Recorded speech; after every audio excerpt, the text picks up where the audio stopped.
La vie chrétienne commence avec la rencontre avec une personne. Et cette personne, c'est le Seigneur Jésus-Christ. Et un homme doit arriver à rencontrer la personne de Jésus, faire face à son message et confronter sa mission et embrasser sa mission. Cet après-midi, nous allons, à partir de la Bible, regarder l'histoire d'un jeune homme qui était jeune. Et comme on a vu au début, et le diable était décidé à ce que la jeunesse que Dieu lui a donnée pour être une bénédiction pour lui, le diable était engagé à détruire cette jeunesse. Mais comme nous avons également vu, le Seigneur Jésus-Christ, il est venu pour que tu aies la vie, pour qu'en tant que jeune, tu vives. Et nous allons regarder comment ce jeune a expérimenté la chose la plus importante qu'un homme doit expérimenter pendant sa vie. Une rencontre avec la personne de Jésus. Donc, je vais appeler un lecteur pour venir nous lire. C'est l'histoire de la rencontre avec Jésus de l'apôtre Paul. Celui que nous appelons l'apôtre Paul, qui, au début, s'appelait Saul de Tarse. Mais son histoire ne commence pas dans Actes. On m'a dit que je ne dois pas crier. Que normalement, que les gens entendent sans que je crie.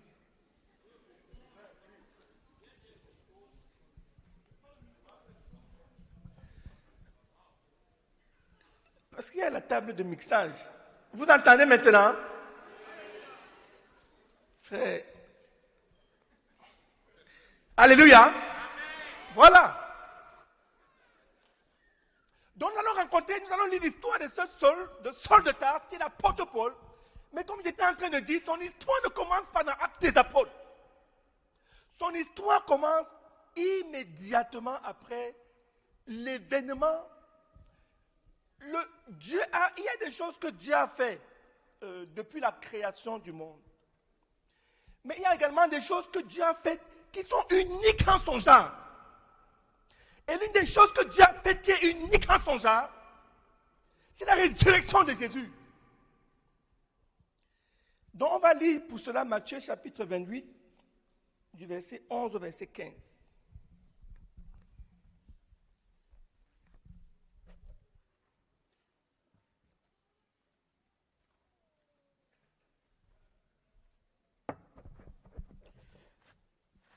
Nous lisons la parole de l'Éternel dans le livre de Matthieu, chapitre 28, du verset 11 à 15.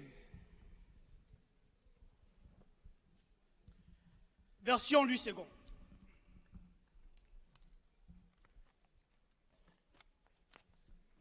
Pendant qu'elle était en chemin, quelques hommes de la garde entrèrent dans la ville et annoncèrent aux principaux sacrificateurs tout ce qui était arrivé. Ceux-ci, après s'être assemblés avec les anciens et avoir tenu conseil, donnèrent aux soldats une forte somme d'argent en disant: dites, ces disciples sont venus de nuit le dérober pendant que nous dormions. Et si le gouverneur l'apprend, nous l'apaiserons et nous vous tirerons de peine.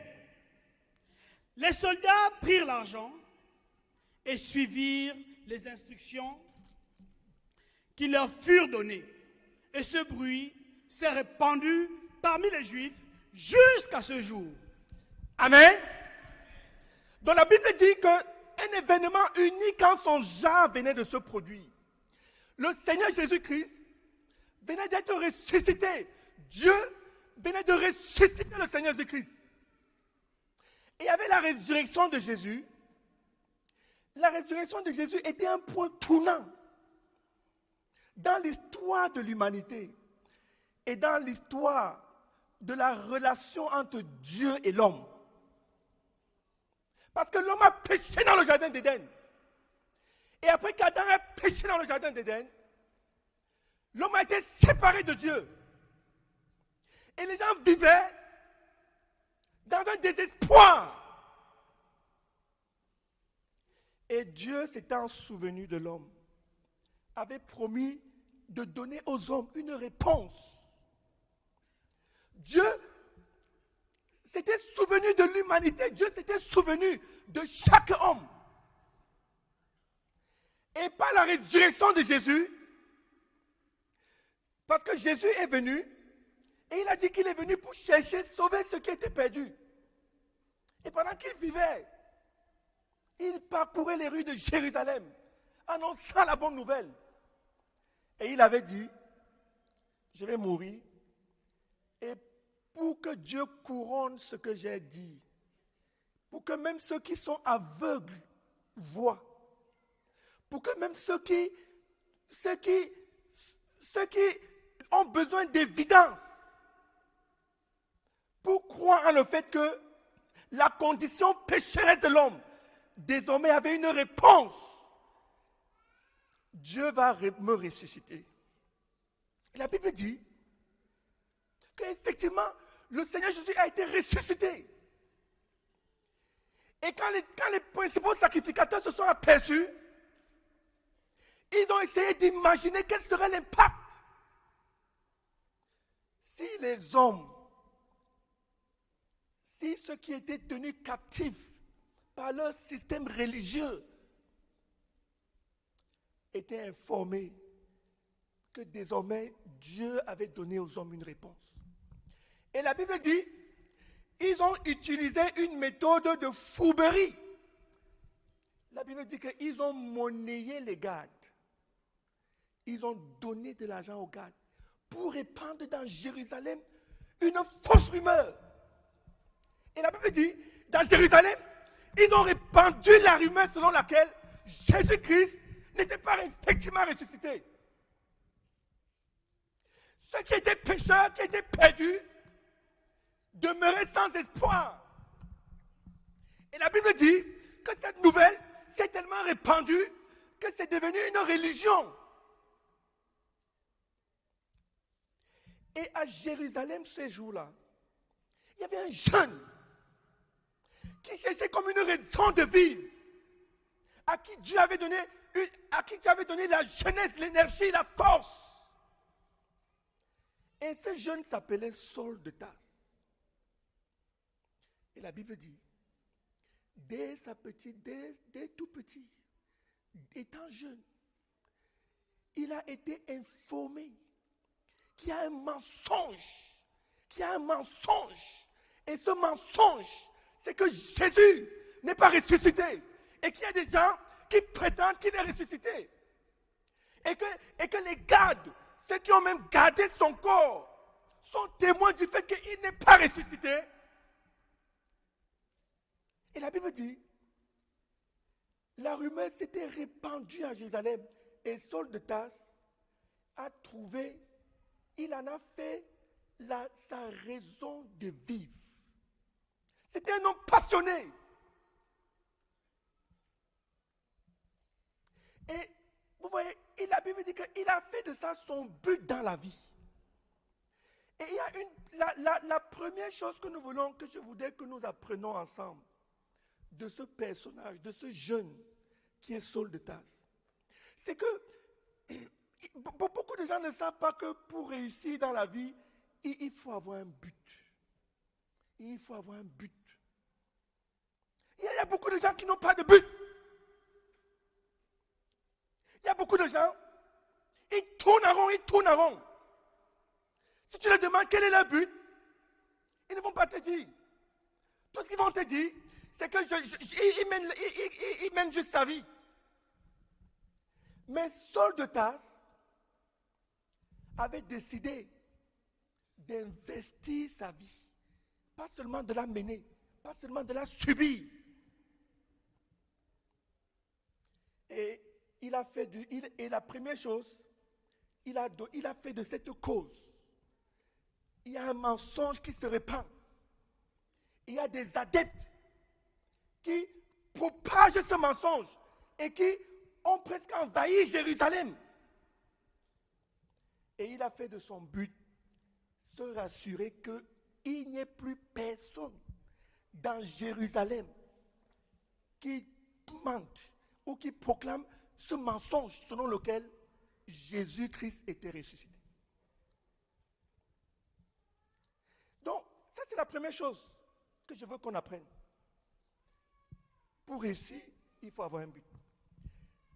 La deuxième chose qui caractérise ce personnage, ce jeune,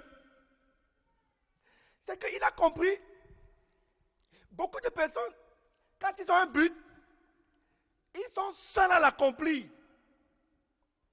Ils sont seuls. Mais Saul de Tarse avait compris que son but était immense. Son but était immense. À lui tout seul, il ne pouvait pas accomplir le but d'éradiquer Jérusalem de toute personne qui prononce le nom de Jésus-Christ. Et qu'est-ce qu'il a fait? La Bible dit, il a trouvé des couvriers, il a trouvé des jeunes, il a trouvé d'autres personnes qu'il a intoxiquées, à qui il a partagé ses convictions, à qui il a partagé sa passion, à qui il a partagé ce fardeau qui venait de lui, qui s'était saisi de lui, qui s'était comme emparé de lui. Il a trouvé des jeunes à qui il a dit, peut-être vous n'avez pas une raison de vivre, mais je vous propose une raison de vivre. Je vous propose de donner un sens à votre jeunesse. Et la Bible dit, il les a engagés pour se rassurer que dans Jérusalem, il n'y ait plus personne qui prononce le nom de Jésus-Christ. Et il a fait une troisième chose que nous devons apprendre de lui. Beaucoup de gens, ils ont un but, mais ils n'ont pas un temps limite pour accomplir ce but. Et ils font comme s'ils vont vivre jusqu'à l'an 3000. Mais Saul avait compris qu'il avait un but. Il fallait aller vite. Il fallait aller vite. Il fallait aller vite. Et la Bible dit, il s'est procuré des chevaux pour aller vite. Pour aller vite. Et à Jérusalem, Paul et son équipe avaient presque achevé le travail. Ils étaient allés de maison en maison. Ils étaient allés de quartier en quartier, de maison en maison, de rue, d'une rue à une autre, pour se rassurer qu'en ce qui concerne Jérusalem, en ce qui concerne tous les quartiers de Jérusalem, et en ce qui concerne toutes les rues à Jérusalem, il n'y a plus personne qui prononce ce nom-là.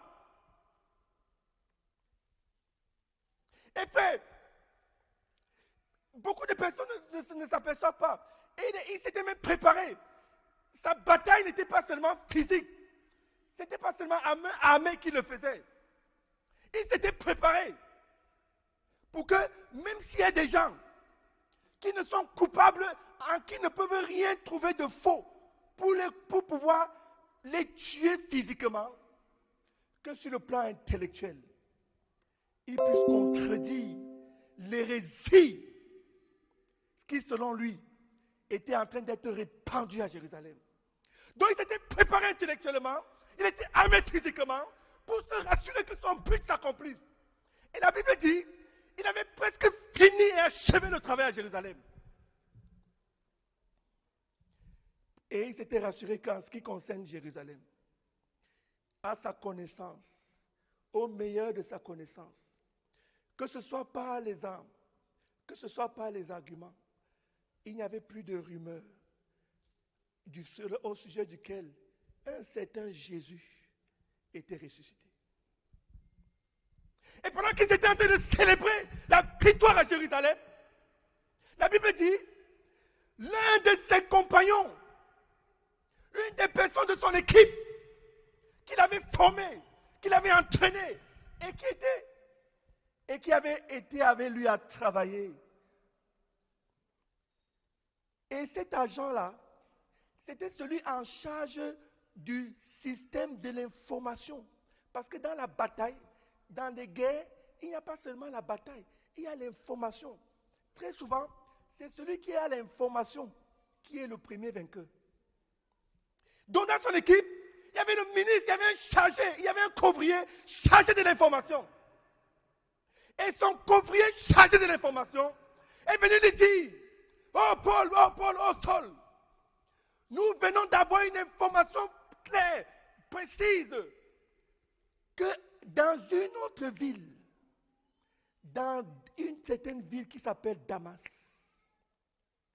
il y a encore des gens qui continuent de prononcer ce nom, qui continuent de croire à cette rumeur, qui continuent de dire que c'est un Jésus est ressuscité, qu'il transforme les vies, qu'il sauve, qu'il change le cœur des hommes, qu'il donne aux hommes la capacité d'avoir les péchés pardonnés et qu'il promet aux gens d'avoir la vie éternelle.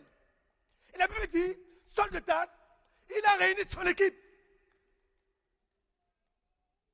Il leur a dit, ce que nous avons effectué à Jérusalem, notre prochaine mission, c'est d'aller l'effectuer à Damas. Et la Bible dit, ils étaient sur le chemin de Damas. Il était à cheval, lui et ses compagnons. Et la Bible dit qu'à un certain moment, à un certain niveau, pendant qu'ils étaient en train d'avancer vers Damas, ils avançaient vers Damas, ils avançaient vers Damas, ils avançaient vers Damas. La Bible dit que tout à coup, soudainement, il y a une lumière qui a jailli. Et la lumière était tellement vive. C'était quelque chose que Saul n'avait jamais expérimenté. Pendant toute sa vie, il avait toujours été celui qui était au contrôle. Celui qui maîtrisait les situations. Mais ce jour-là, sur le chemin de Damas, il y a eu cette lumière. Et la Bible dit, Saul, la lumière était si vive, si intense, que Saul est tombé. Il est tombé de son cheval. Il ne pouvait pas tenir devant l'intensité de la lumière. Et vous voyez, il s'est retrouvé devant le Dieu vivant. Et la voix qu'il a entendue lui a dit, Saul, Saul, pourquoi me persécutes-tu? Il a entendu cette voix. La voix lui a dit, Saul, Saul, pourquoi me persécutes-tu? Et moi, frère, nous avons besoin de ce background pour comprendre ce qui s'est produit dans Saül ce jour-là, dans Saul de Tarse ce jour-là. Il a immédiatement posé la question. Pendant toute sa vie, pendant toute sa jeunesse, toute sa vie avait été investie contre un nom. Un seul nom, pas deux. Ce nom était clair, c'était Jésus.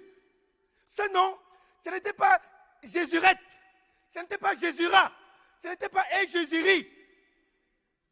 Donc, il avait besoin de poser une question. Il y avait comme une question à l'intérieur de lui. Et il a posé la question, qui es-tu, Seigneur? Et la Bible dit, Paul, Saul, a entendu cette réponse bouleversante, cette réponse qui l'a déchiqueté à l'intérieur. La voix lui a dit, je suis Jésus que tu persécutes. Je suis Jésus que tu persécutes.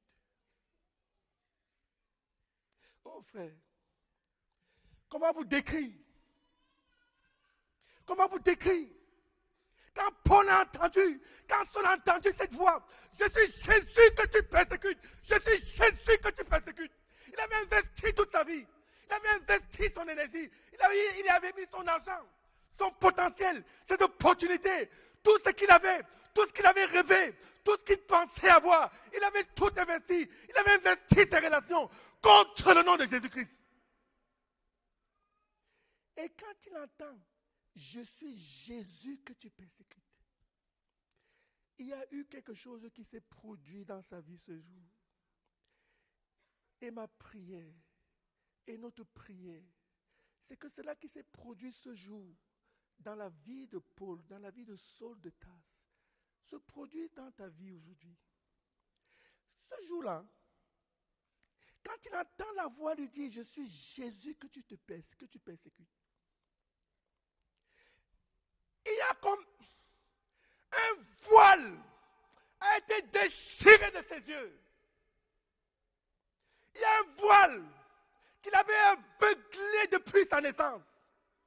Chaque fois qu'il avait persécuté les croyants, comme il le dit dans Actes chapitre 26, il avait agi vigoureusement contre le nom de Jésus.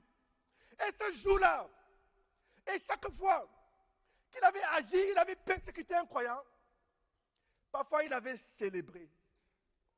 Il avait célébré ses victoires. Quand il avait achevé de se rassurer que dans le premier quartier, il n'y a plus personne qui prononce ce nom-là. Avec ses amis, ils avaient célébré. Parce que pour eux, c'était une victoire. Mais la Bible dit que là, pendant qu'il était au sol, pendant qu'il a entendu, je suis Jésus que tu persécutes. Je suis Jésus que tu persécutes. Il y a un voile s'est déchiré de ses yeux. Il y a comme un voile qui s'est déchiré de ses yeux. Oh, subitement, il a réalisé que chaque chose qu'il avait faite était contre le nom de Jésus. Vous voyez, c'est le premier pas que doit connaître un homme sur le chemin de retour à Dieu. Le pécheur, c'est quelqu'un qui est aveugle. Le pécheur, c'est quelqu'un qui est aveugle. C'est quelqu'un qui, pendant toute sa vie, a regardé aux différents péchés qu'il a commis, aux différents péchés qu'il a été à commettre. Et il a été à regarder au gain qu'il a obtenu. Mais il faut le jour, comme ce jour-là a été arrivé pour Paul, où un homme réalise que chaque fois qu'il a menti, chaque fois qu'il a volé, chaque fois qu'il a triché, c'était un couteau dans le cœur de Dieu. Oh, que depuis son enfance, lui, chaque péché qu'il a commis, c'était un couteau dans le cœur de Dieu. Que chaque péché qu'il a commis, c'était un couteau dans le cœur de Dieu. Il faut que ce jour arrive, comme c'était arrivé dans la vie de l'apôtre Paul. Je suis Jésus que tu persécutes. Je suis Jésus que tu persécutes. Il faut que le jour arrive où un homme regarde sa vie passée avec les regards de Dieu, avec l'œil de Dieu, pour voir que chaque péché qu'il a commis, chaque fois qu'il a menti et qu'il a obtenu de l'argent, il s'est réjoui de cela. Oh, mais c'était un couteau dans le cœur de Dieu. C'était un couteau dans le cœur de Dieu. Oui, chaque fois qu'un homme s'est livré à la pornographie, c'était un couteau dans le cœur de Dieu. Il était en train d'enfoncer un couteau dans le cœur de Dieu. Oui, chaque fois qu'un jeune homme s'est masturbé, c'était un couteau dans le cœur de Dieu. Ce n'était pas le plaisir. C'était pas le plaisir. Pendant toute ta vie, tu as été aveuglé pour croire que c'était le plaisir. Mais c'était un couteau dans le cœur de Dieu. Ce jour-là, des écailles sont tombées des yeux de Paul. Des écailles sont tombées. Il a vu, il a commencé à voir sa misère. Il a commencé à regarder en arrière. Il a fait comme Dieu l'a fait un voyage dans le passé. Pour regarder que toutes les fois où il avait péché, il avait enfoncé un couteau dans le cœur de Dieu. As-tu jamais réalisé cela? As-tu jamais réalisé cela? As-tu jamais réalisé cela? Beaucoup de personnes mènent une vie à 100 à l'heure. Ne se sont même jamais arrêtés. Mais ce jour-là, Dieu a permis que Paul, Saul de Tarse, s'arrête. Dieu a permis qu'il s'arrête et qu'il regarde à son cœur tel que Dieu le regarde. Enfin, je veux que deux personnes viennent prier pour que le Saint-Esprit de Dieu, qui avait amené Paul à ce point-là, vienne ce soir, vienne cet après-midi et amène chacun de ceux qui sont là ce soir à ce point où il avait amené Saul de Tarse. Que le voile qui les a aveuglés pour avoir un autre regard, une autre lecture de leur vie, pour regarder à leur vie en termes de quels sont les plaisirs auxquels je me suis livré. Mais que ce jour vienne, où ils regarderont à leur vie en termes de quels sont... Oh, pendant toutes ces années, j'ai été enfoncé un couteau dans le cœur de Dieu. J'ai été enfoncé un couteau dans le cœur de Dieu. Que les gens entendent cette voix leur dire, je suis Jésus que tu persécutes. Oh, je suis Jésus que tu persécutes. Je suis Jésus que tu persécutes. Je suis Jésus que tu persécutes. Oh, pour chaque mensonge que l'on prononce, pour chaque mensonge que l'on prononce, je suis Jésus que tu persécutes. Pour chaque acte d'immoralité, je suis Jésus que tu persécutes. J'invite deux personnes à venir prier, s'il vous plaît. Dans Marc chapitre 7, la Bible nous dit quelque chose d'intéressant. Dans Marc chapitre 7, je vais le lire du verset 20 au verset 22. La Bible dit, c'est le Seigneur qui est en train de parler et qui est en train de pointer. Peut-être tu te demandes, qu'est-ce que j'ai pu faire qui a transpercé le cœur de Dieu? Qu'est-ce que j'ai pu faire comme Paul, comme Saul? La Bible dit,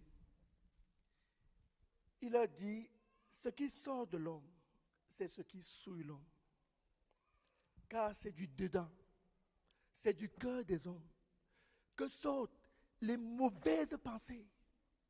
Les mauvaises pensées. Les mauvaises pensées. Les adultères. Les adultères. Les impudicités. Les meurtres. Les vols. Les cupidités. Les méchancetés. La faute. Le dérèglement. Le regard envieux. La calomnie. L'orgueil.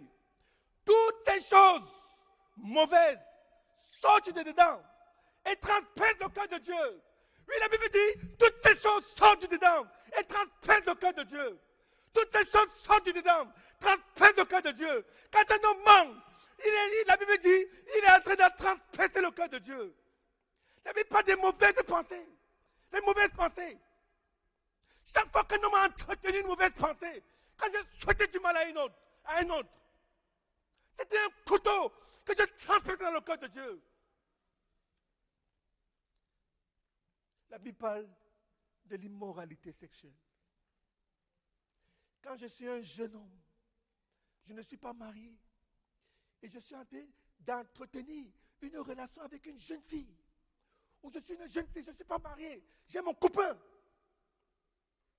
La Bible dit, je suis en train de transpercer le cœur de Dieu. Je suis en train de transpercer le cœur de Dieu. Je peux me justifier comme je veux. Je peux me dire, oh, tout le monde autour de moi fait ça. Est-ce que je suis le seul? Mais la Bible te dit, mais Dieu te dit, Dieu qui a ressuscité le Seigneur Jésus-Christ, te dit ce soir que tu transperces le cœur de Dieu. Car toutes ces choses mauvaises sortent du dedans. La Bible dit, les adultères. Je suis un homme marié. Je laisse ma femme. Je m'en vais coucher avec une autre. La Bible dit, je transperce le cœur de Dieu.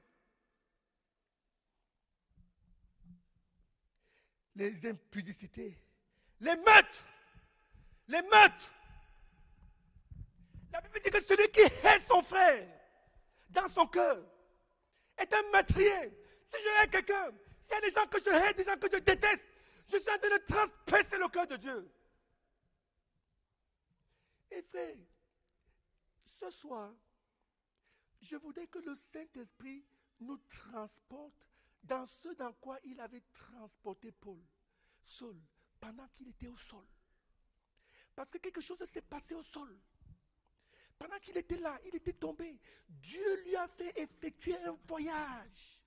Il a effectué un voyage. Dieu, par son Saint-Esprit, a fait que son voyage au travers de sa vie. À ce moment, au moment où il tombe, il était un jeune de 25 ans. Il était un jeune entre 25 et 30 ans, disons. Depuis un an, sachant que chaque année, pendant 365 jours à un an, il avait été à transpercer le cœur de Dieu. Pendant les 365 jours, quand il avait 2 ans, il avait été à transpercer le cœur de Dieu de différentes manières, par le vol, par la jalousie, par la haine, par la rancune, par la pornographie, la masturbation, la jalousie. Pendant qu'il était là au sol, Dieu l'a transporté dans ce voyage. Il a vu sa vie, il a vu sa misère.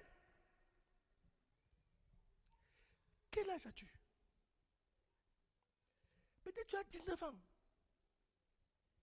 Mais je veux que tu confondes que pendant 365 jours, à 1 an, à 2 ans, à 3 ans, à 4 ans, pendant les 365 jours, quand tu avais 5 ans, pendant les 365 jours, quand tu arrives en 6e, quand tu arrives en 6e, tes camarades ont commencé à t'introduire, à t'introniser dans la pornographie. Et tu t'es livré à cela. Et tu t'es livré à cela. Et tu t'es livré à cela. Et tu étais en train de penser à un plaisir. Mais la Bible dit, mais Dieu qui a délivré, qui a ressuscité le Seigneur Jésus, te dit ce soir, ce n'était pas un plaisir. Ce n'était pas un plaisir. Le cœur de Dieu était assaigné, a été assaigné. Le cœur de Dieu a été assaigné. Le cœur de Dieu a saigné. Pendant que tu penses à un plaisir, le cœur de Dieu a saigné. Le cœur de Dieu a saigné. Pendant que tu étais voilé par le plaisir, aveuglé par un plaisir apparent. Mais le cœur de Dieu était en train de saigner. Pendant que Saul était sur ta terre, le Saint-Esprit l'a transporté dans un voyage. Il l'a transporté dans un voyage. Et il a regardé à sa vie. Et il a regardé à sa vie. Et Jésus lui disait, je suis Jésus que tu persécutes. Oh, je suis Jésus que tu persécutes. Oh, tu pensais au plaisir. Mais je suis Jésus que tu persécutes. Je suis Jésus que tu persécutes. Oh, je suis Jésus que tu persécutes. Je suis Jésus que tu persécutes. Oh, je suis Jésus que tu persécutes. Le Saint-Esprit doit te conduire dans le même voyage. Pour que la transformation qui s'est produite dans le cœur de Paul ce jour-là, produite dans ton cœur ce soir, il faut que le Saint-Esprit te conduise dans le même voyage. Il faut que un voile tombe. Il faut qu'un voile tombe. Si ce qu'a été ta vie en 5e, il faut qu'un voile tombe. Oh, si ce qu'a été ta vie en 4e, il faut qu'un voile tombe. Si ce qu'a été ta vie en 3e, il faut qu'un voile tombe. Si ce qu'a été ta vie en seconde, en première, en terminale, oh, il faut qu'un voile se déchire. C'est cela que tu as commencé à faire dès que tu arrives à l'université. À l'université. Tu as quitté l'autorité de tes parents. Et tu t'es livré. Oh, beaucoup de jeunes, à l'université, au lycée, il y avait leurs parents. Leurs parents interdisaient de sortir à telle heure. Leurs parents à la maison, il y avait des règles. Oh, vous ne sortirez pas à telle heure. Et vous devez être de retour absolument avant telle heure. Mais quand ils sont arrivés à l'université, il n'y avait plus de barrière. Oh, il n'y avait plus de barrière. Il n'y avait plus la barrière de leurs parents. Ils ont transpercé le cœur de Dieu à travers l'alcool, à travers l'ivrognerie, Ils ont transpercé le cœur de Dieu. Oh, ils se sont livrés à la tricherie.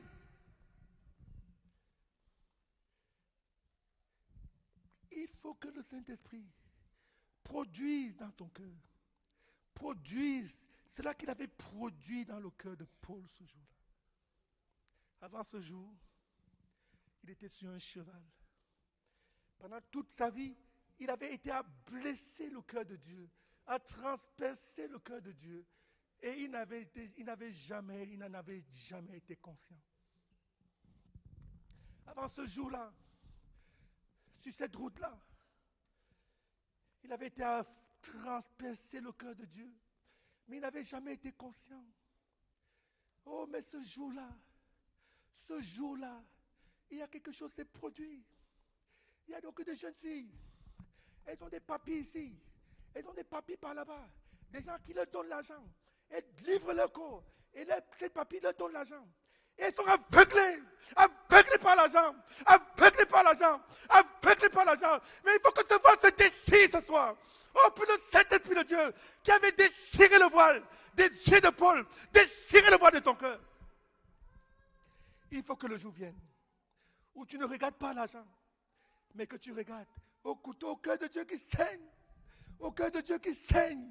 Il y a le cœur de Dieu qui saigne. Il y a le cœur de Dieu qui saigne. Et tu as été aveugle. Le cœur de Dieu saigne. Et tu as été aveuglé. Le cœur de Dieu saigne. De par la vie que tu as menée. De par les pensées que tu as entretenues. Mais tu as été aveugle. Tu as été aveugle. Mais il y a un cœur qui saigne. Il y a un cœur qui saigne. Celui de Jésus. Celui de Dieu. C'est le cœur de Dieu saigne. Mais tu as été aveugle. Mais ce soir, tu peux laisser Dieu et tu peux laisser le Saint-Esprit te ramener en arrière. Tu peux laisser Dieu et tu peux laisser le Saint-Esprit te ramener en arrière pour avoir une autre lecture de la vie que tu as menée. Tu peux laisser Dieu et tu peux laisser le Saint-Esprit te ramener en arrière pour voir la vie que tu as menée telle que Dieu la voit. C'est ça qui s'était produit ce jour-là. Et Paul et Saul de Tarse, ils n'avaient pas le courage. Ils n'avaient pas le courage même de lever la face. Il était là. Il entendait plusieurs cris. Parce qu'à Jérusalem, parfois quand il était en train de tuer des gens, ces gens avaient souvent supplié, avaient des cris. Ces gens avaient plaidé pour qu'il leur donne l'opportunité de leur expliquer pourquoi ils avaient changé. Ces gens avaient souvent plaidé pour qu'il leur donne l'opportunité de leur expliquer que Jésus transforme les vies. Oh, ces gens avaient souvent plaidé pour qu'il leur donne l'opportunité de leur expliquer que Jésus, que le sang de Jésus purifie, que le sang de Jésus lave, que le sang de Jésus transforme. Mais il n'avait pas donné l'opportunité à quiconque à Jérusalem de se justifier, de s'excuser, de s'expliquer. Il les avait tués. Il y avait ce couteau-là qu'il tenait et qu'il transperçait. Écoute, c'est la même chose que tu as fait. C'est la même chose que tu as fait. Il y a des gens, pour pécher, ils regardent à gauche, il sera sûr qu'il n'y a personne. Il regarde à droite, il sera sûr qu'il n'y a personne. Il vérifie le devant, il n'y a personne. Il regarde même derrière, il n'y a personne. Ils étaient allumés, ils pêchent.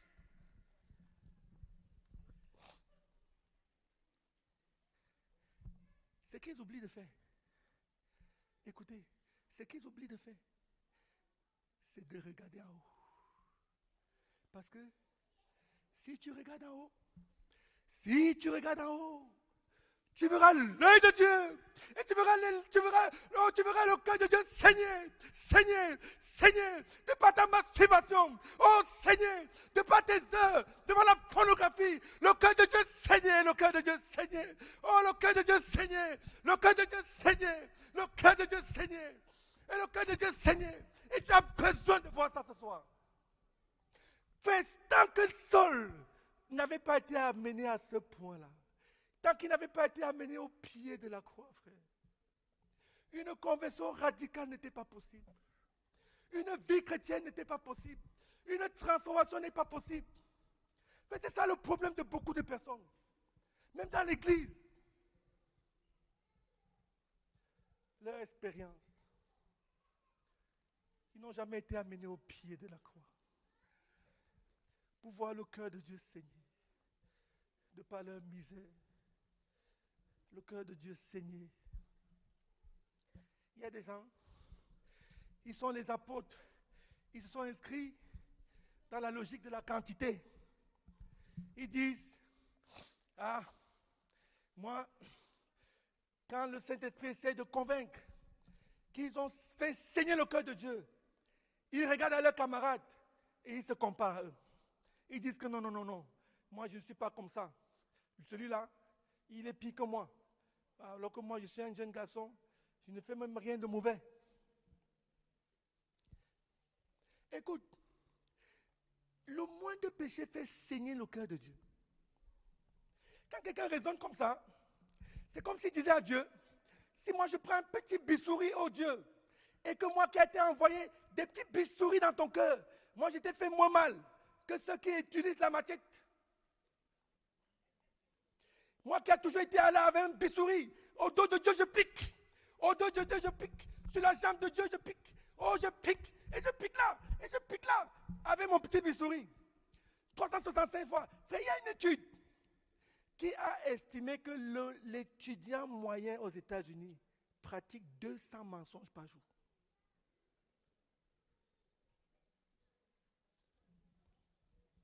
Tu peux te dire, je ne suis qu'un menteur. Mais si tu as un bistouri et tu as été à l'enfoncer dans le cœur de Dieu et tu te justifies en disant que le cœur de Dieu, la douleur infligée au cœur de Dieu, et tu sous-estimes la douleur qui a été infligée au cœur de Dieu, la douleur qui a été infligée au cœur de Dieu. Tu es aveugle, tu es aveugle. Il y a un voile que Satan a mis. Satan t'a aveuglé pour ne pas voir la misère, pour ne pas voir ta misère. Et beaucoup de personnes sont comme Saul de Tarse. Ils ne sont pas seulement aveugles, mais ils sont sur des chevaux. Vous voyez, ils ont un cheval. Le cheval de beaucoup de personnes, c'est le fait qu'ils ont été baptisés. Ils ont été baptisés. Quand ils étaient petits, on les a baptisés. Maintenant, quand tu veux les confronter au sujet du fait qu'ils sont pécheurs, perdus, ils te disent non, je suis baptisé. Je suis un chrétien baptisé. Écoute, quand tu prends un pécheur et que tu le baptises, tout ce que tu obtiens, c'est quoi? C'est un pécheur qui est baptisé. Et il y a des gens, en plus de les avoir baptisés, on les a même confirmés. Et ils disent, ah, moi, voici ma carte de baptême, voici ma carte de confirmation. Ah, moi, je suis choriste. Il y a un cheval, ils ont des chevaux. Ils ont des chevaux. Non seulement ils sont aveugles, mais ils sont aveugles sur un cheval. Quand tu as un pécheur que tu as baptisé, tu prends ce pécheur baptisé, tu confirmes. Tout ce que tu obtiens, c'est un pécheur qui est baptisé, confirmé pour périr en enfer. Confirmé pour périr en enfer. Oh, confirmé comme étant perdu. Confirmé comme étant séparé de Dieu. Confirmé comme étant avec une attestation. Oh, du fait qu'il a été affligé. Du fait qu'il a assis, que le cœur de Dieu a saigné à cause de lui. Frère, la bénédiction de Saul de Tarse, c'est que le Saint-Esprit l'avait ce jour-là conduit au pied de la croix.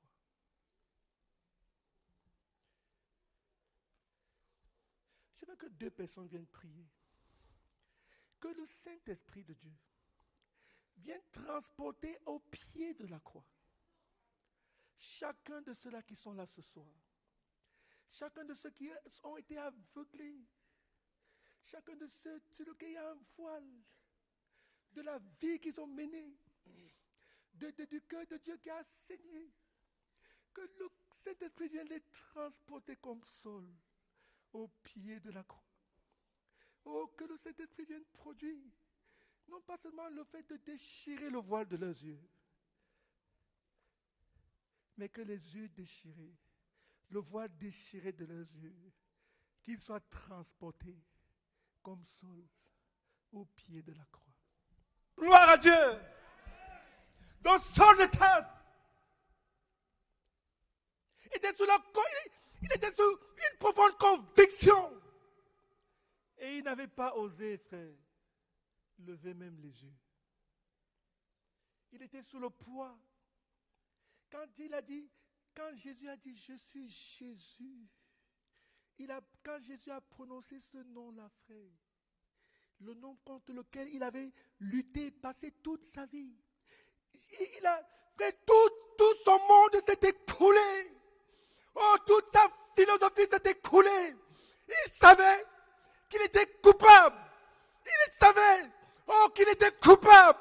Qu'il était coupable. Qu'il était coupable. Qu'il était coupable. Il était convaincu. Et étant sous ce poids de la culpabilité,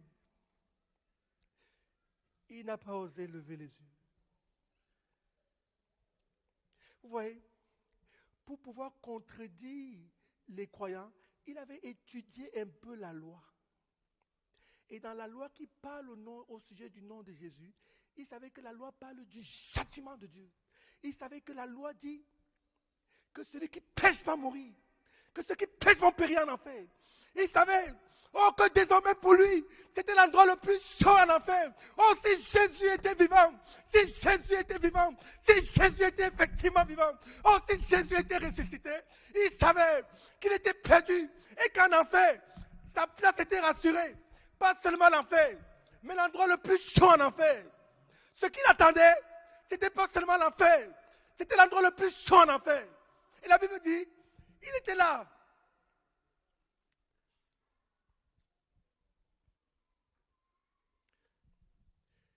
Il n'osait pas lever la tête. Il n'osait pas lever les yeux. Mais quelque chose de beau s'est produit. Quelque chose de beau s'est produit. Et frère, beaucoup de gens ne savent pas que c'est même autour de ça que se trouve la beauté de l'évangile. Qu'est-ce qui s'est passé? La Bible dit, pendant qu'il était au sol, attendant comme la sentence de jugement de Dieu, il était au sol, il attendait le verdict de Dieu, il était au sol, attendant le jugement de Dieu, attendant la voix de châtiment de Dieu, attendant la voix pour dire coupable, coupable, tu périras aujourd'hui, coupable, coupable, oh de tout ce que tu as, tu es coupable, aujourd'hui tu péris et tu vas en enfer, aujourd'hui tu péris et tu vas dans l'endroit le plus chaud en enfer, aujourd'hui tu péris et tu es perdu. Mais pendant qu'il était au sol, la Bible dit, il a été émerveillé par quelque chose. Il a été émerveillé. Il a été émerveillé de ce que Dieu, de ce que Jésus, quand après que Jésus lui a dit, je suis Jésus que tu persécutes. La Bible dit, l'amour de Dieu manifesté, transporté, caractérisé par la présence de Dieu. Cette lumière-là l'a envahi. L'amour de Dieu. L'amour de Dieu pour le pécheur. Saul était en train d'attendre le jugement.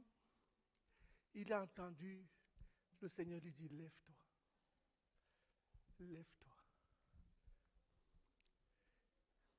Fait, beaucoup de gens ne savent pas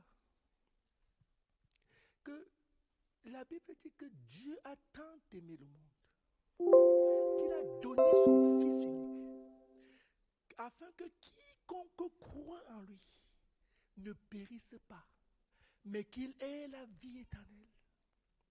La Bible dit, dans Jean chapitre 3, verset 16, que Dieu a tant aimé l'homme, que Dieu t'a tant aimé toi qui es là cet après-midi, qu'il a donné Jésus.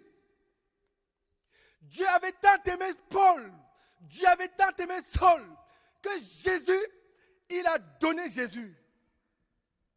Afin que si Saul croit en lui, il ne périsse pas, mais qu'il ait la vie éternelle. Oh frère, oh Saül, Paul était bouleversé, il était fracassé, il était émerveillé, il n'en revenait pas. Il avait péché, il méritait le châtiment.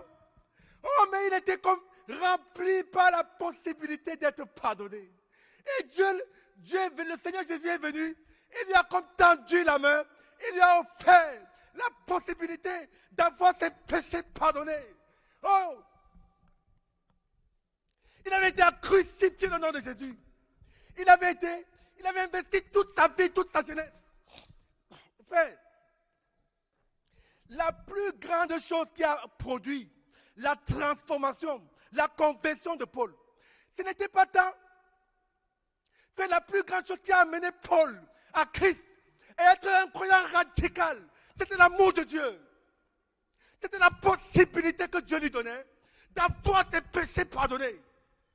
La plus grande chose qui a émerveillé Paul, qu'il a rendu stupéfait, qu'il a comme abasourdi, qu'il a renversé, c'était l'amour de Dieu. La Bible dit, venez, plaidons, dit le Seigneur, que même si vos péchés sont noirs comme le cramoisi, ils deviendront blancs comme la neige.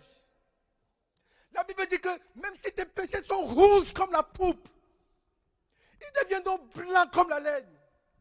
Paul n'en revenait pas. Il n'en revenait pas. Oh, il avait péché. Il croyait qu'il pouvait entendre Dieu lui dire, Jésus lui dit, non Paul, si tes péchés n'avaient pas excédé 80%, tu aurais pu avoir la possibilité d'être pardonné. Il croyait pouvoir entendre que même si Dieu était suffisamment miséricordieux, Dieu allait dire, non, si tu n'avais pas dépassé 80% des gens que tu as tués à Jérusalem, je pouvais t'offrir la possibilité d'être pardonné.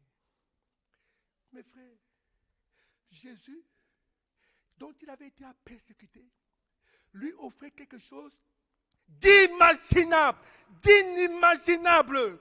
Oh, ce que Jésus lui offrait pendant qu'il était au sol, c'était quelque chose d'inimaginable, d'inimaginable. C'était inimaginable. Être pardonné, être lavé, être complètement pardonné, avoir ses péchés pardonnés, avoir son nom écrit dans le livre de vie.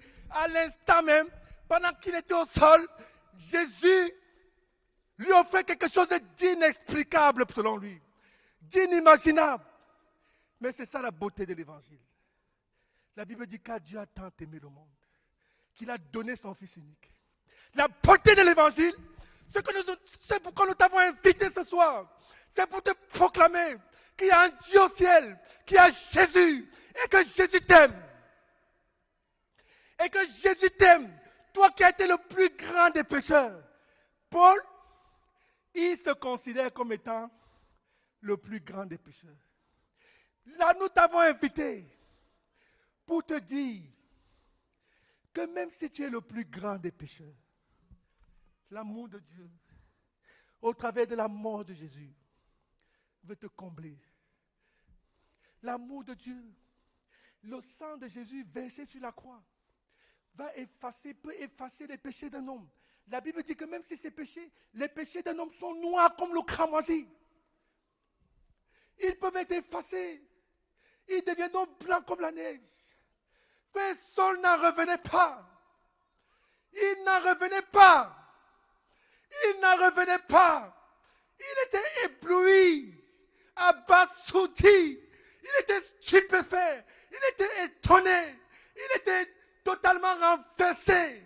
Il était totalement désemparé. Oh, l'amour de Dieu. C'est là que Dieu lui offrait. Il avait désemparé. C'est là que Dieu lui offrait. Il avait désemparé.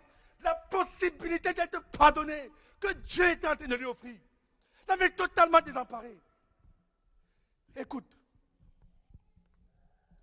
le même Jésus que tu as été persécuté, il est là ce soir. Ce Jésus dont l'amour avait abasourdi Paul, dont l'amour avait renversé Paul, dont l'amour avait totalement troublé Paul. Paul, méritant le jugement, digne de la place la plus chaude en enfer, Dieu lui offrait, au travers de la repentance, la possibilité de devenir un enfant de Dieu. Alléluia. Oh frère, c'est plus l'amour de Dieu qui a fait que Paul se lève. Quand Jésus lui a dit, lève-toi,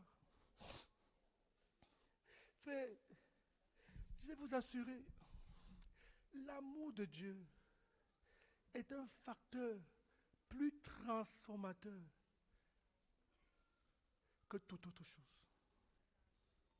L'amour de Dieu a la possibilité de renverser un homme. Imagine, tu es un homme qui a péché, frère, depuis sa vie. Regarde ta vie, regarde ta vie. Tu as 20 ans, ou 25 ans, ou 30 ans, ou 35 ans, ou 40 ans, ou 15 ans. De toutes les années de ta vie, 365 jours chaque année. Et en un instant, Jésus te dit, si seulement tu veux,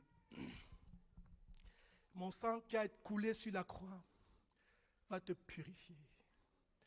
Si seulement tu veux, tu as péché, c'est vrai. Tu mérites l'enfer, c'est vrai. Mais mon amour est plus grand. Alléluia. Mais mon amour est plus grand. Oh frère, Paul, dès qu'il a entendu cela, il a entendu cet appel de Jésus. Oh, cet appel de Jésus à se lever, à se lever, à se lever, à se lever. Et il s'est levé. Oh, ça, le fait de se lever, c'était pour dire à Jésus, Jésus, j'accepte ton amour. Et j'accepte la possibilité que tu me donnes d'être pardonné. Il est en train de dire à Jésus, j'ai péché, c'est vrai. Mais Seigneur Jésus, j'accepte l'offre que tu me donnes d'être lavé de mes péchés. Oh Seigneur Jésus-Christ, je suis condamné, je suis coupable. Mais j'accepte. Alléluia. Est-ce que comme Paul, tu es abasourdi par son amour? Est-ce que comme Paul, tu es déstabilisé par son amour? Si comme Paul, tu es abasourdi par son amour. Si comme Paul, tu es stupéfait par son amour, lève la main. Si comme Paul, lève juste la main. Lève la main. Lève-toi. S'il te plaît, lève-toi au fur et à mesure. Si comme Paul, tu veux répondre à l'amour de Dieu, lève-toi juste sur ta place où tu es. Si comme Paul, tu es comme déstabilisé à l'intérieur, stupéfait par l'amour de Dieu. Et tu veux dire, Seigneur Jésus, je réponds à cet amour. Lève-toi. Lève-toi. Écoute. Et non seulement lève-toi. Oh, mais commence à avancer ici devant. Commence à avancer ici devant. Parce que l'amour de Dieu transforme un homme. Viens devant. Comme Paul. Tu as péché, c'est vrai. Tu es pécheur, c'est vrai. Oh, mais tu es renversé par son amour. Le sang de Jésus. Jésus t'offre son sang pour te purifier. Mais Jésus t'offre son sang pour te laver complètement de tes péchés. Comme Paul, tu as péché. Tu as péché. Mais tu es stupéfait par son amour. Comme Paul, tu regardes à ta misère, mais tu veux être libre.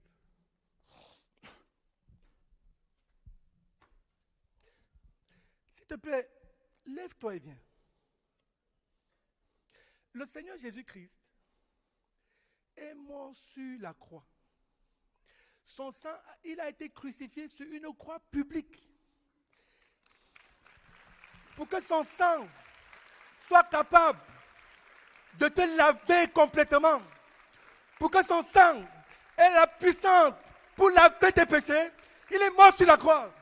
Pour que le sang de Jésus ait la puissance pour te libérer, il est mort publiquement. Oh, sur la croix, Jésus a dit, je meurs pour toi, Paul, je meurs pour toi, Stéphanie, je verse mon sang pour toi, Marie, je verse mon sang pour toi, Joséphine. Jésus a besoin que tu lui dises, Seigneur, je suis abasourdi par ton amour. Jésus a besoin que tu répondes à son amour.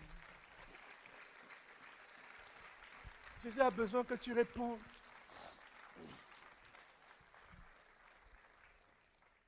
Jésus a besoin que tu répondes.